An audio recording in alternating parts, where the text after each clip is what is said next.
The champagne glass slipped from my fingers like my entire world was slipping away, crystal shards scattering across the marble floor of our anniversary party, each piece reflecting the lies I'd been living for 3 years. I stood frozen in the doorway of our dining room, watching my husband of 7 years kneel down to comfort my best friend's crying toddler. The child's next words would shatter everything I thought I knew about my life, my marriage, and the people I trusted most. "Daddy, can we go home now?" little Amanda whispered, her tiny arms reaching up to wrap around my husband's neck with the familiarity of 1,000 bedtime stories I'd never witnessed. The room fell silent. 20 guests turned to stare. My best friend Heather went pale as death. And my husband, my loving, devoted husband, looked like he'd seen a ghost. But I was the one who felt like dying. Before we continue, please write in the comment which country you are watching this video. We love knowing where our global family is tuning in from. And if this is your first time on this channel, please subscribe. Your support helps us bring even more epic revenge tales of life. Enjoy listening.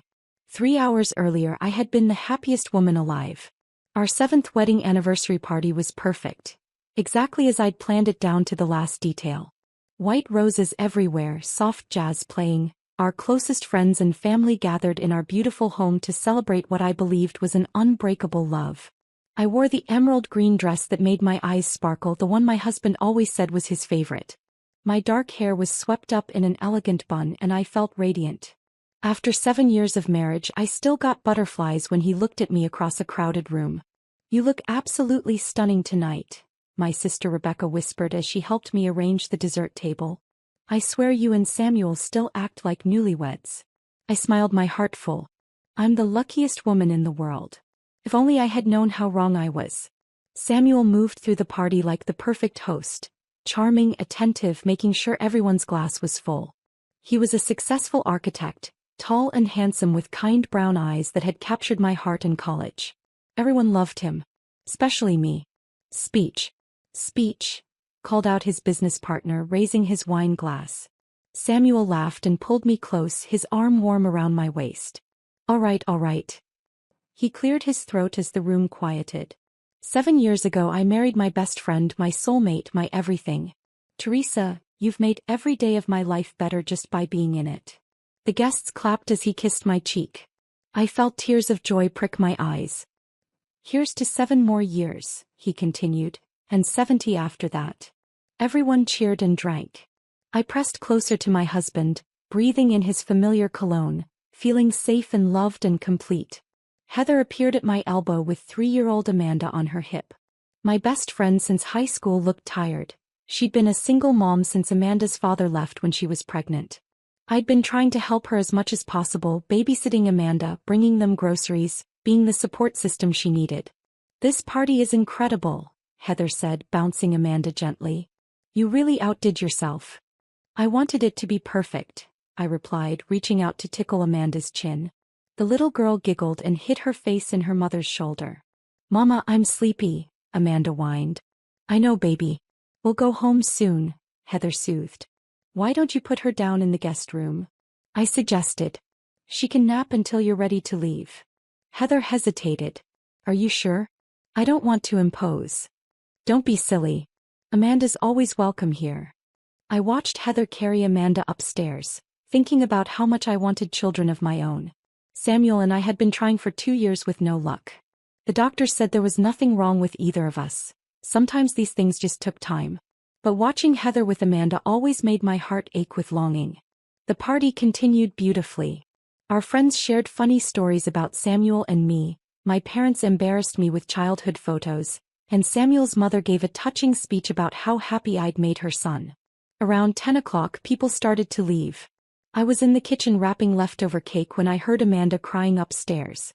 Poor thing was probably confused, waking up in a strange place. "I'll go check on her," Samuel called out, already heading for the stairs. I continued cleaning, humming softly to myself. The party had been everything I'd dreamed of. I was already planning what we'd do for our 10th anniversary. That's when I heard footsteps on the stairs, Samuel's heavy tread and lighter ones behind him. Heather must have gone up to get Amanda. I walked toward the dining room to say goodbye, still smiling, still glowing with happiness. And then my world exploded. Amanda was crying, reaching for Samuel with desperate little arms. Daddy, can we go home now? The word hit me like a physical blow. Daddy. Not Uncle Samuel or Mama's friend. Daddy. I watched in slow motion as the remaining faces in the room turned toward the sound of shattering glass. My champagne flute lay in pieces at my feet, but I couldn't feel the cuts on my ankles. I couldn't feel anything except the crushing weight of betrayal. Samuel's face went white. Heather looked like she might faint.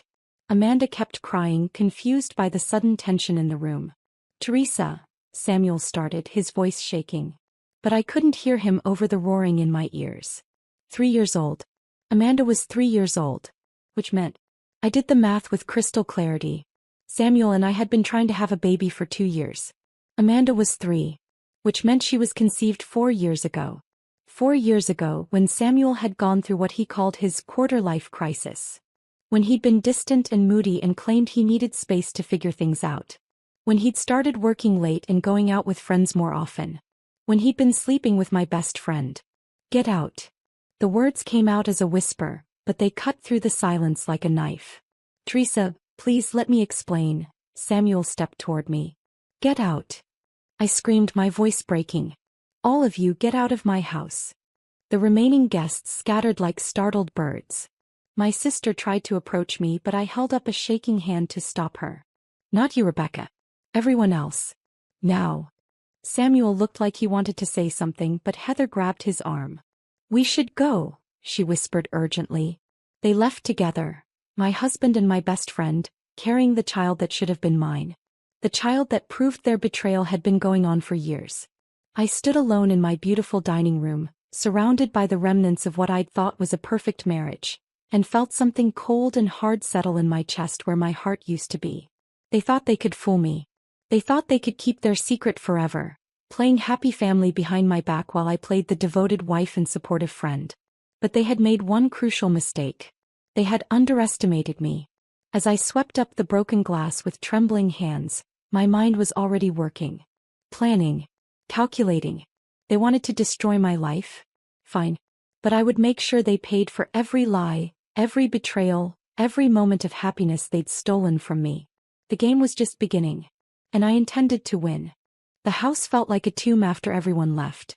I sat on my living room floor in my beautiful anniversary dress, surrounded by empty wine glasses and crumpled napkins, trying to process what had just happened. Amanda called Samuel, Daddy. The words kept echoing in my head like a broken record. I pulled out my phone with shaking fingers and opened my photo gallery. There were hundreds of pictures from the past 3 years. Family gatherings, birthday parties, casual dinners where Heather and Amanda had joined us. I scrolled through them with new eyes, looking for clues I'd missed.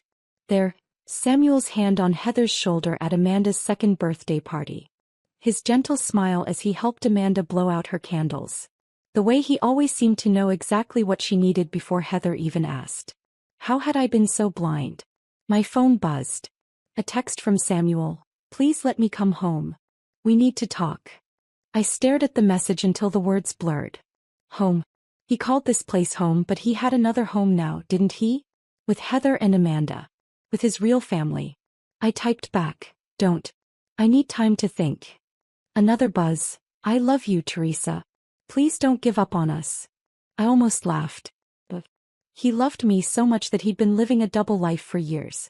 He loved me so much that he'd let me believe I was his whole world while he built another one behind my back. I turned off my phone and walked upstairs to our bedroom. Everything looked the same. Our wedding photo on the nightstand, Samuel's clothes in the closet, the book he'd been reading on his side of the bed. But it all felt like props in a play I'd been unknowingly performing in. I opened his nightstand drawer looking for... what? Evidence. Proof. I found his passport, some old receipts, a small velvet box I'd never seen before. My hands trembled as I opened it. Inside was a delicate silver bracelet with a tiny charm, a little girl's bracelet. Amanda's bracelet. The receipt was still in the box. Purchased 3 months ago from an expensive jewelry store downtown. The same week Samuel had told me he was working late on a big project. I sank onto the bed, clutching the bracelet. He'd been buying gifts for his daughter while I'd been planning our anniversary party. While I'd been dreaming of the children we'd have together someday. The tears came then, Hot, angry tears that felt like they might never stop. I cried for the marriage I'd thought I had, for the friend I'd thought I could trust, for the naive woman who'd believed in happily ever after. But underneath the grief, something else was growing. Something cold and calculating and absolutely furious. They had played me for a fool. For years they had looked me in the eye and lied.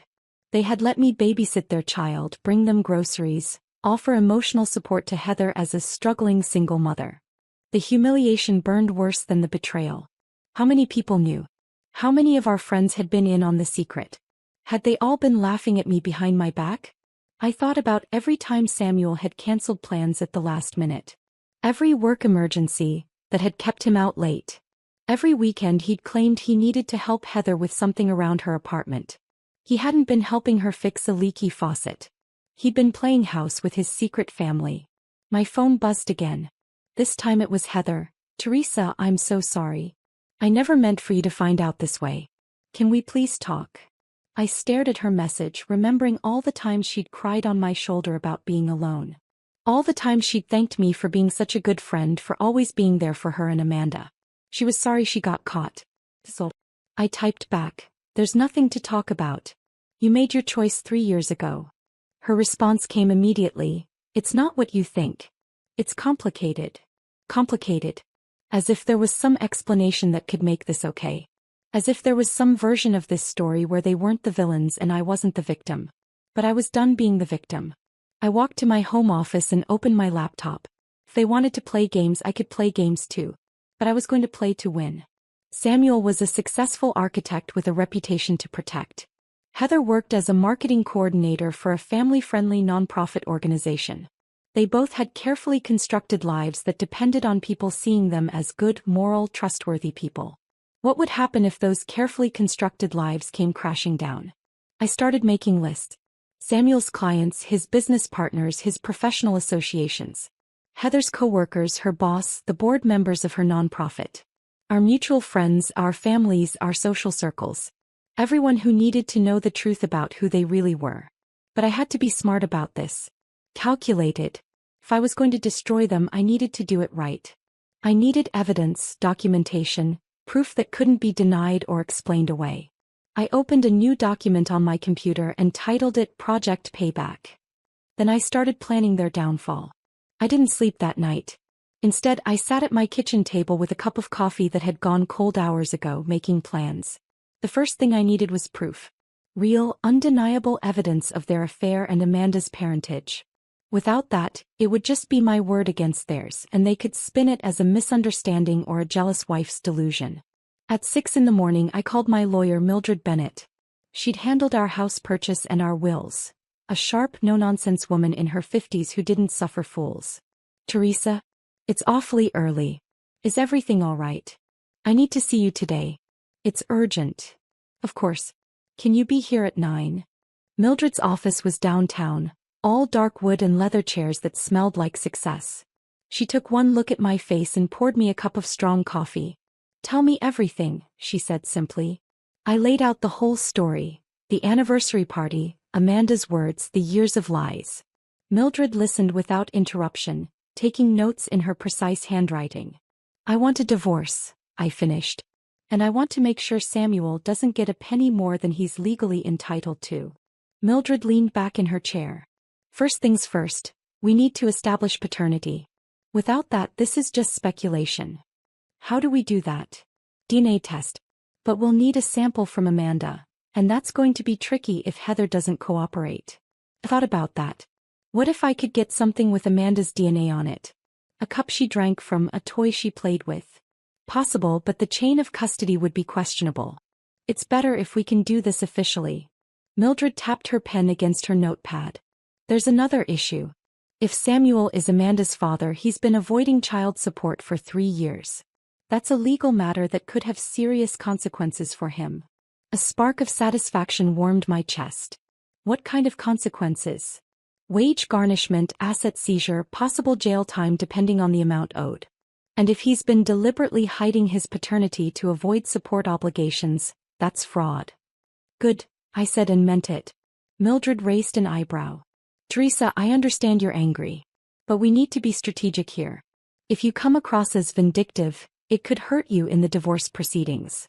I'm not vindictive, I replied calmly. I'm thorough. After leaving Mildred's office, I drove to Samuel's architectural firm. I'd been there dozens of times over the years. Company parties, bringing him lunch, picking him up for dinner dates. The receptionist Monica knew me well. Mrs. Giovanni. How lovely to see you. Samuel's in a meeting, but I can. Actually, I'm here to see you, I said with my brightest smile. I'm planning a surprise party for Samuel's birthday next month, and I need to check his schedule to make sure I pick the right date. Monica beamed. Oh, how wonderful. He's so lucky to have you. If only she knew. Could you print out his calendar for the past few months? I want to make sure I avoid any important client meetings or deadlines. Of course. Monica pulled up Samuel's schedule on her computer. Should I go back to January? Actually, could you go back further? Maybe to last year? I want to see the pattern of his busy seasons. As Monica printed out months of Samuel's carefully documented schedule, I felt like a detective gathering evidence. Every late meeting, every weekend site visit, every business trip would now be scrutinized. Here you go, Monica said, handing me a thick stack of papers. I hope the party is wonderful. Oh, it will be, I assured her. It will be absolutely unforgettable. Next, I drove to Heather's apartment complex. I'd been there countless times, but now I was looking at it with different eyes. It was a nice place, too nice for someone on a non-profit salary with no child support. I parked across the street and waited. At 11:30, Heather emerged with Amanda heading toward her car. I followed at a distance as they drove to a pediatrician's office. While they were inside, I called the office from my cell phone. Hi, this is Amanda's aunt, I said in a slightly different voice. I'm updating our family medical records. Could you confirm Amanda's father's name for our insurance purposes? I'm sorry, but I can't give out patient information over the phone, the receptionist replied. Of course, I understand. Could you just confirm if the father's name on file starts with a S? I just want to make sure we have the right paperwork. There was a pause. Ma'am, you'll need to come in with proper identification and authorization from the child's mother to access any medical records. I hung up, frustrated but not surprised.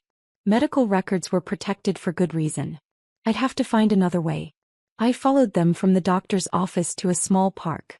Amanda ran straight to the playground while Heather sat on a bench, looking exhausted. I watched from my car as Amanda played, noting how she moved, her mannerisms. She had Samuel's eyes. How had I never noticed that before? My phone rang. Samuel's name flashed on the screen. I let it go to voicemail, then listened to his message. Teresa, please. I know you're angry and you have every right to be. But we need to talk about this like adults. I'm coming home tonight whether you want me to or not. This is my house too. His house. Our house. The house we'd bought together with dreams of filling it with children. Children that he'd already had with someone else. I drove home and spent the afternoon going through our financial records. Bank statements, credit card bills, investment accounts. Everything I could find. Mildred was right, I needed to be thorough. What I found made my blood boil. Cash withdrawals that coincided with Amanda's birthday and Christmas.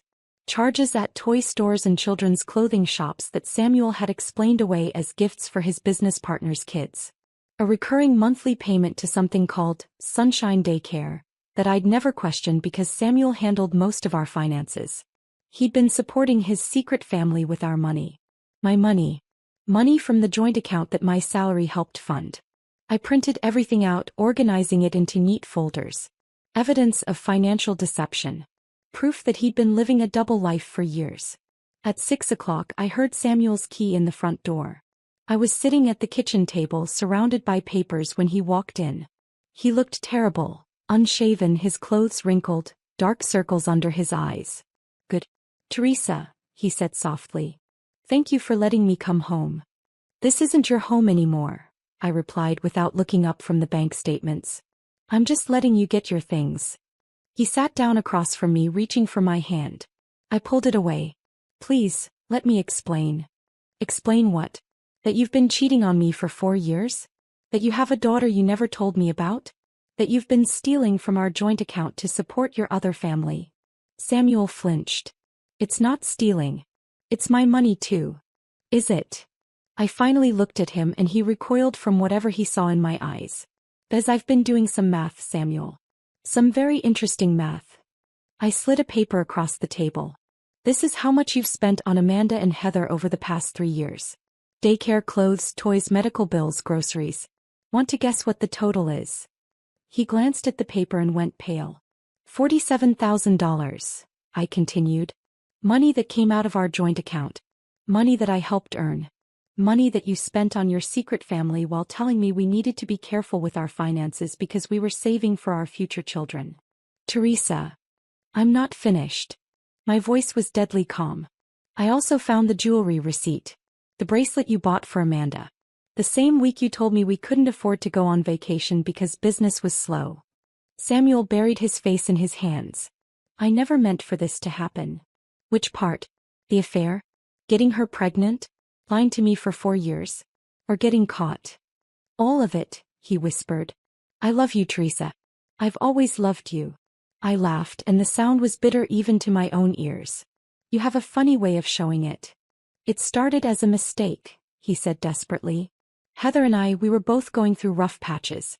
You and I were fighting about having kids and she was lonely after her ex left. It was just supposed to be one night. But it wasn't. No. And when she told me she was pregnant. He looked up at me with pleading eyes. I wanted to tell you. I tried to end it so many times.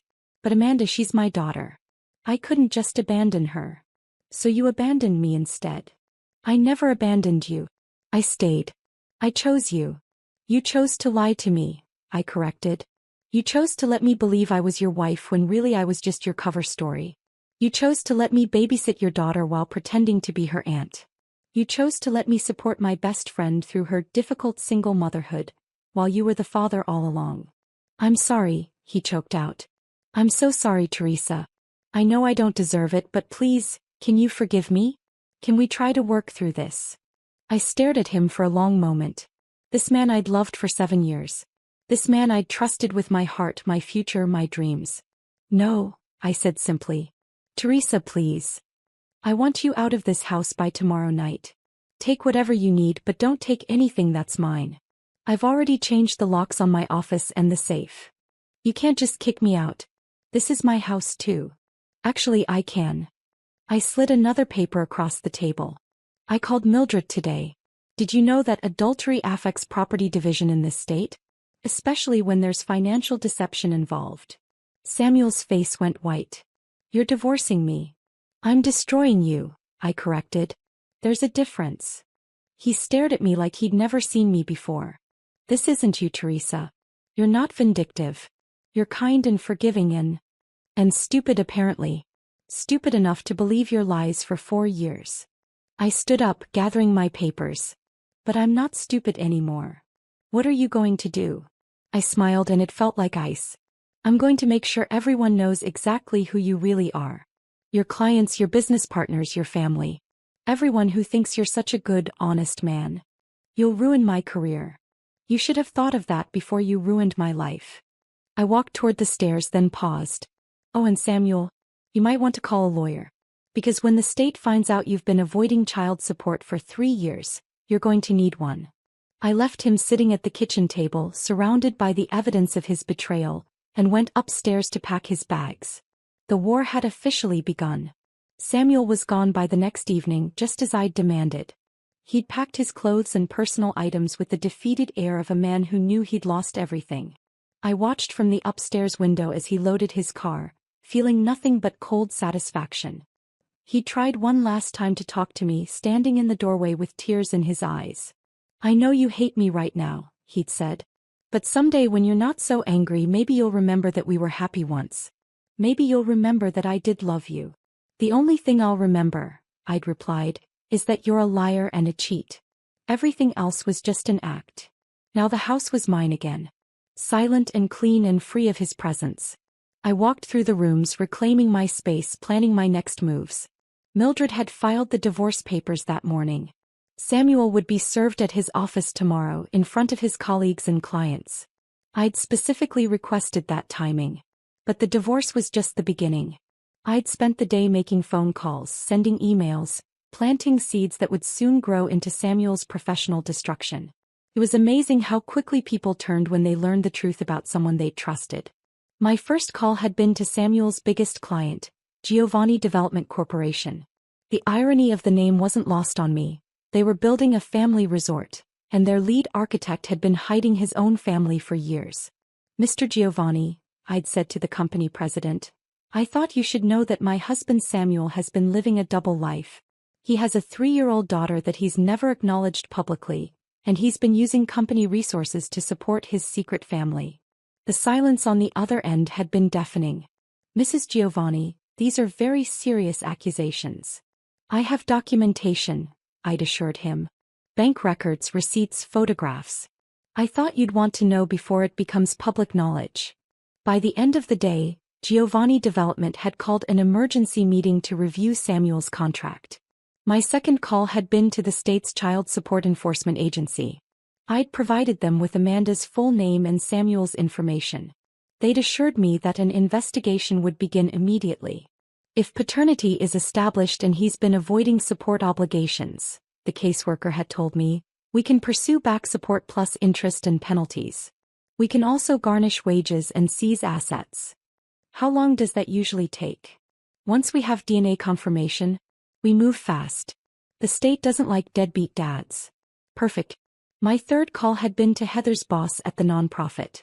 I'd been more subtle there, expressing concern about Heather's personal situation and whether it might affect her ability to represent an organization focused on family values. "I just think you should be aware," I'd said carefully, "that Heather has been involved in a long-term affair with a married man. I'm not sure that aligns with your organization's mission." The conversation had been brief, but I could hear the concern in her boss's voice. Nonprofits lived and died by their reputations. Any hint of scandal could cost them donors and funding. Now I was preparing for phase 2 of my plan. I'd invited our entire social circle to a dinner party this weekend. All the friends who'd been at our anniversary celebration plus a few others. The invitation had been carefully worded. "Join me for an intimate dinner party as I share some important news about recent changes in my life. Your friendship and support mean everything to me during this difficult time." Everyone had accepted. They were curious, concerned, eager to help their friend through whatever crisis she was facing. They had no idea they were coming to witness Samuel and Heather's social execution. I spent Thursday shopping for the dinner party, selecting the menu with the same care I'd once put into planning our anniversary celebration. But this time I wasn't celebrating love. I was celebrating justice. Friday morning brought the first fruits of my labor. Samuel called, his voice shaking with rage. "What did you do?" "Giovanni Development just fired me." "I told them the truth," I replied calmly. "I thought they deserved to know what kind of man they were employing." "You destroyed my career. That was my biggest client."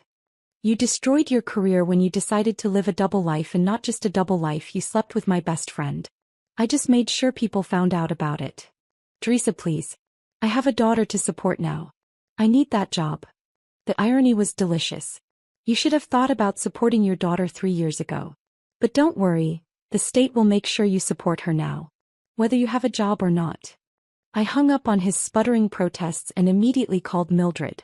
"Samuel's been fired from his biggest client," I reported. "How does that affect our divorce proceedings?" "It could actually work in your favor," Mildred said. "If his income drops significantly, he'll have less ability to fight for assets. And if he can't pay child support, the state will come after him even harder." "Good. What about the DNA test?"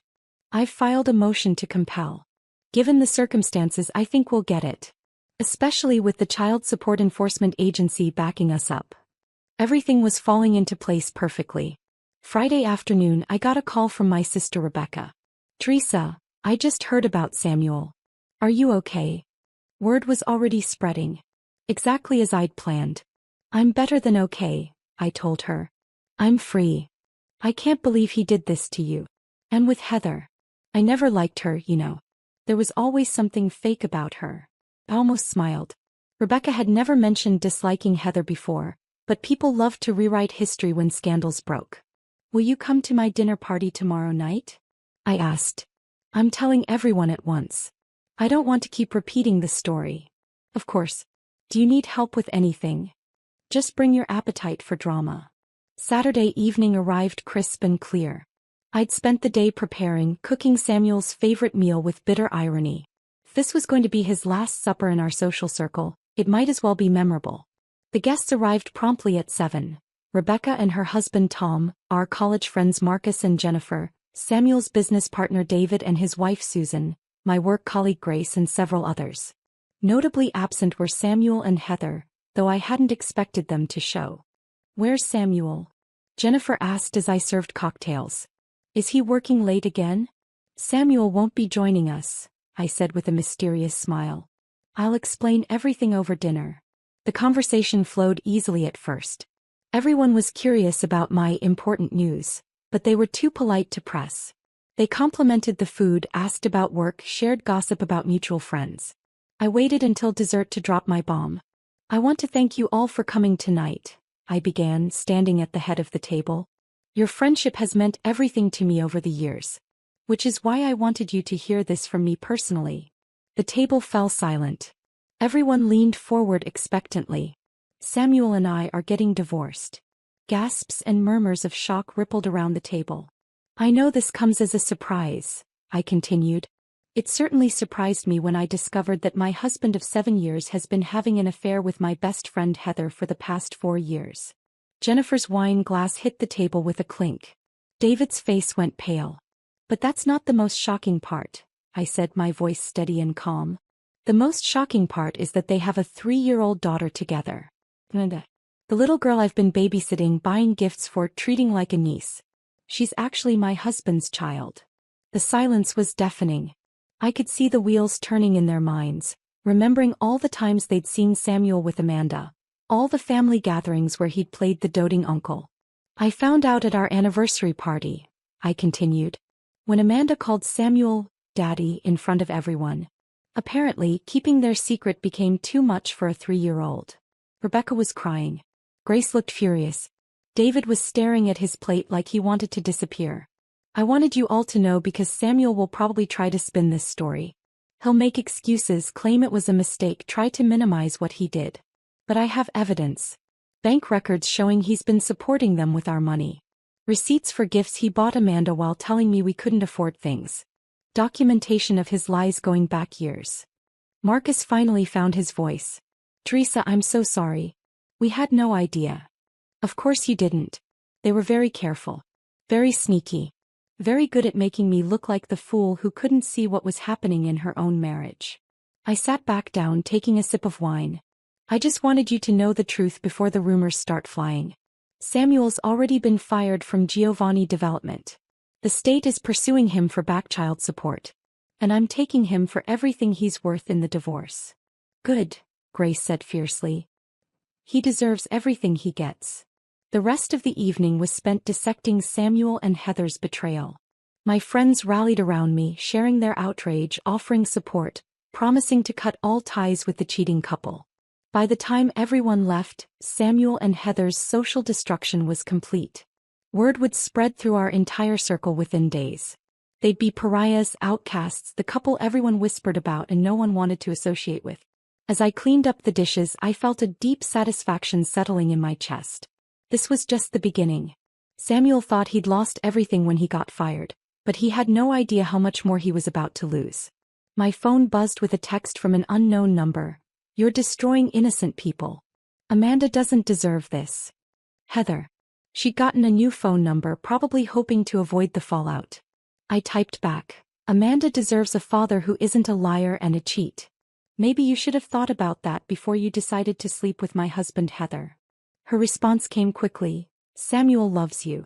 He made a mistake, but he loves you. Don't destroy him over one mistake." One mistake. 4 years of lies, deception, and betrayal was one mistake. I typed back, "Watch me." Then I blocked the number and went to bed, already planning my next move. The war was far from over. Monday morning brought news that made my coffee taste like victory. Mildred called with an update that had me smiling for the first time in days. "The DNA test has been fast-tracked," she said. Samuel's lawyer advised him to comply rather than fight it. Smart move, considering the alternative was a court order. How long until we have results? 72 hours. But Teresa, there's something else. The Child Support Enforcement Agency moved faster than I expected. They've already frozen Samuel's bank accounts pending the paternity results. I set down my coffee cup, savoring the moment. All of them. Every account they could find. And they've put a lien on his car. If the DNA confirms what we already know, they'll be pursuing him for 3 years of back support plus penalties. We're talking about a 6-figure debt.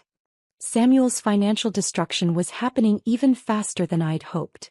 But I wasn't done yet. That afternoon I drove to Amanda's daycare, the same Sunshine daycare that Samuel had been secretly funding.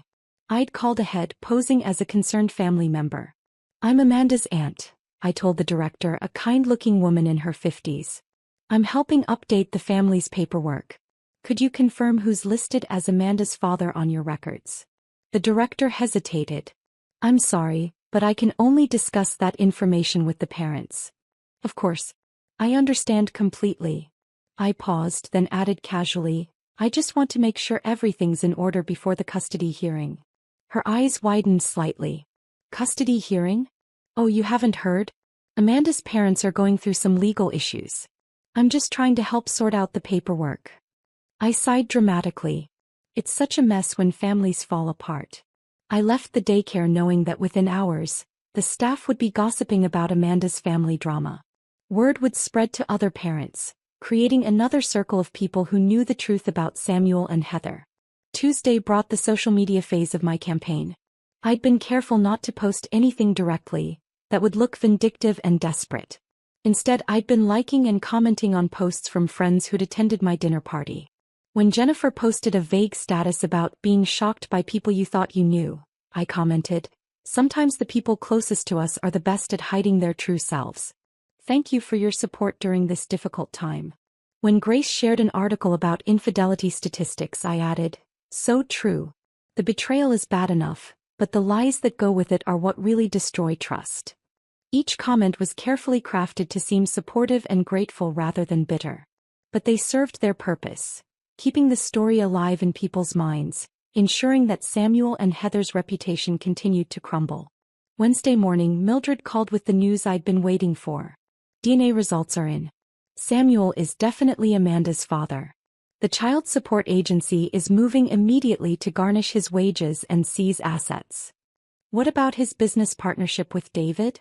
That's where things get interesting. David's been calling me all morning. Apparently, Samuel's partnership agreement has a morality clause. David wants him out, but he's worried about the legal implications. I smiled. David had been Samuel's business partner for 5 years. They'd built their architectural firm together. And it was Samuel's primary source of income. If David forced him out, what did you tell David?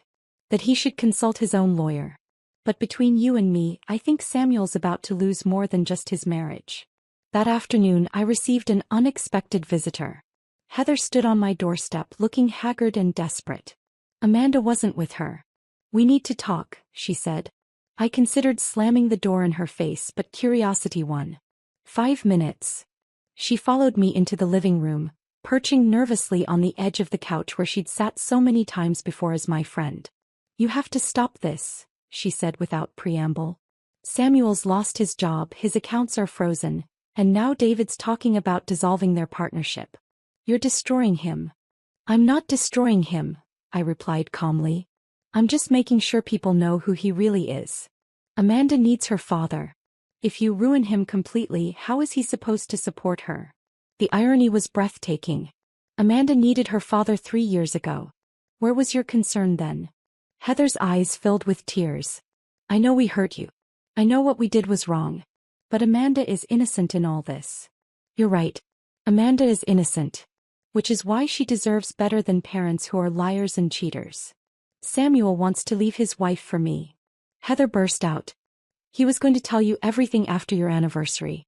We had it all planned out. I stared at her. You're lying. I'm not. He loves me, Teresa. He loves Amanda. He only stayed with you because he felt guilty. The words hit like physical blows, but I kept my expression neutral. If that's true, then I did him a favor by finding out first. Now he's free to be with you without the burden of guilt. Heather's face crumpled. You don't understand. My job is in jeopardy. People are talking. Amanda's daycare is asking questions. You're not just hurting Samuel, you're hurting us too. Good, I said simply. She stared at me like I'd slapped her. This isn't you, Teresa. You're not cruel. You're right. The old Teresa wasn't cruel. The old Teresa was trusting and naive and stupid enough to believe her best friend and husband were good people. But that Teresa is gone. I stood up, signaling that our conversation was over. You have 2 minutes left. Heather stood too, desperation making her voice shrill. What do you want? Money? An apology? What will it take for you to stop this? I want you to suffer, I said quietly. I want you to lose everything just like I did. I want you to know what it feels like to have your life destroyed by people you trusted. We never meant. Get out. My voice was ice. And don't come back. After she left, I poured myself a glass of wine and sat in my garden, thinking about what she'd said. Samuel had been planning to leave me anyway. Their betrayal wasn't just about sex or even love. It was about my complete replacement. The knowledge should have hurt more, but instead, it just made me more determined to see this through to the end. Thursday brought the final domino. David called me personally, something he'd never done before. Teresa, I'm sorry to bother you, but I need to ask you something about Samuel. What do you want to know? Is it true that he's been using company resources for personal expenses? I've been going through our books and there are some irregularities. I smiled. Samuel had been sloppy, mixing his business and personal finances. I couldn't say for certain, David. You'd have to ask Samuel about that. I'm asking you because Samuel's not exactly trustworthy right now. David's voice was strained. If he's been embezzling from the company, I'd suggest you hire a forensic accountant, I said helpfully. They're very good at finding financial irregularities. After I hung up, I felt a deep satisfaction. Samuel hadn't just been stealing from our marriage. He'd been stealing from his business partner too. David would find the evidence and Samuel would face criminal charges on top of everything else. Friday afternoon, Mildred called with the final update. It's over, she said. Samuel's agreed to all our terms. He gets his clothes and personal effects. You get the house, the investments, and most of the liquid assets. He's also agreed to pay you spousal support for 3 years. What about his business? David's buying him out for pennies on the dollar. Samuel needs the money to pay his legal fees and back child support. He's essentially starting over with nothing. I closed my eyes, feeling a weight lift from my shoulders. And Heather lost her job yesterday. Apparently, the nonprofit's board decided she wasn't a good fit for their family values mission. Perfect. That evening, I sat in my beautiful house, my house now, and opened a bottle of champagne. Not to celebrate love this time, but to celebrate justice. My phone buzzed with one final text from Samuel. I hope you're happy now. I typed back, I'm getting there. Then I blocked his number and deleted every photo of him from my phone. The morning sun streamed through the windows of my home office as I put the finishing touches on my latest project. I'd started a consulting business helping other women navigate divorce proceedings, and it was thriving. Apparently, there were a lot of women who needed someone who understood betrayal and knew how to fight back. My doorbell rang and I opened it to find a delivery man with a large bouquet of flowers. Teresa Giovanni? That's me. The card was from my newest client, a woman whose husband had been embezzling from their joint business to fund his gambling addiction. Thank you for helping me get my life back, it read. I smiled, arranging the flowers in a vase. Helping other women reclaim their power had become my passion. Each case was different, but the satisfaction of watching cheaters face consequences never got old. My phone rang. Mildred's name appeared on the screen. Good news, she said without preamble. Samuel's been sentenced to 6 months in jail for embezzlement. David's testimony was particularly damaging. And Heather? Still unemployed. Word is she's moved back in with her parents. Samuel's child support payments barely cover Amanda's basic needs. I felt a flicker of something that might have been sympathy for Amanda, but it passed quickly. The little girl was better off knowing the truth about her parents than growing up with their lies. There's something else, Mildred continued. Samuel's lawyer reached out. He wants to know if you'd be willing to write a character reference for his sentencing hearing. I laughed, actually laughed. What did you tell him?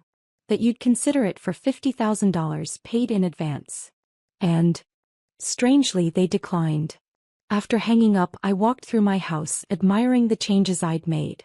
New furniture, fresh paint, family photos that no longer included Samuel's lying face.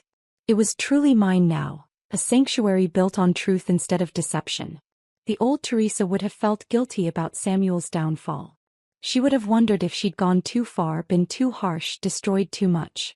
But the old Teresa had been weak. She'd believed in fairy tales and happy endings and the goodness of people who didn't deserve her trust. The new Teresa knew better. She understood that sometimes the only way to get justice was to take it yourself. She knew that people who destroyed others' lives deserved to have their own lives destroyed in return. My phone buzzed with a text from Rebecca. "Lunch today? I have news about you-know-who." I typed back, "Can't wait to hear it."